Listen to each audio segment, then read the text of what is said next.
Hi, hello mga kamami. Good morning. Eto na paaga tayo ng gising ngayon. At eto sumabay din si Kuya Sejong. Sabi ko nga balik muna siya matulog. At ayaw na niya kasi nga maaga nga siyang natulog kagabi. Kaya siya ang nagre-ready ng mga gamit nila pagpasok sa school. Hinanda na rin niya yung gamit ni Kuya. At ako naman yung naghahanda ng baon nila. Ito ang baon nila ngayon, nilagang egg na may kasamang biskwit. At eto, medyo mahaba-haba pa ang oras, kaya eto, nagre-review rin kami ni Kuya Sejong kung ano yung exam nila ngayon. At eto, papasok na ang mga bata.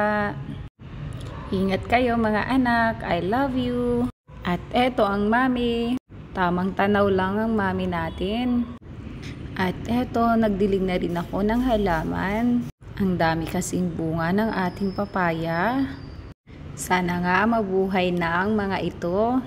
At eto nga, pwede nang harvestin ang bunga ng papaya. Medyo maliit nga lang yung bunga.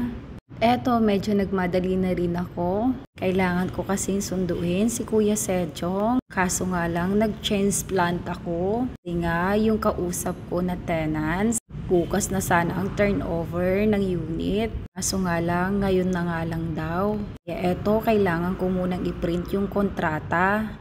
Nag-message na lang ako sa teachers ni Sejong na medyo malilit ako ng sundo. At eto, medyo patapos na rin yung ginagawa ko. So nga lang si Primo. Excuse me Primo, can I print please? At eto, kinuha ko na rin ang aking mga labada. Bye Primo, see you later. At eto na nga, susundin ko na si Kuya Sejong. Medyo late na nga rin talaga. Magkaiba kasi sila ng labas ni Kuya Kim. Kaya pag sundo ko, dinala ko muna siya sa Jollibee. Para dito na rin kami mag-lunch. Naka-day off din kasi kami ngayon. Sarado ang resto. Kaya hindi na rin ako nakapagluto. At eto, kain tayo.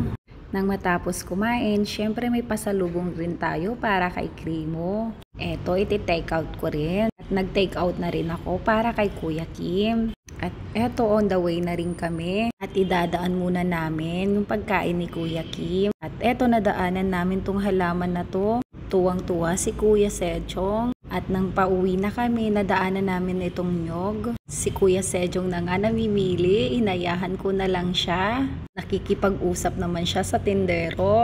At eto, pauwi na. Nang dumating kami ng bahay, eto naman ang inatupag ko. Pinuntahan ko yung units. Kailangan kasing ma-turnover ito ngayon. Kaya kailangan ma-repair. Ayaw ko kasi na i-turnover ang unit na may mga sira-sira. At eto, nilinisan ko ulit yung salamin. Pinalinis ko ito kasi kahapon. Nagdo-double check lang din ako ngayon para masigurado na okay ang lahat. Matapos mag-checking, eto sinundo ko na rin si Kuya Kim.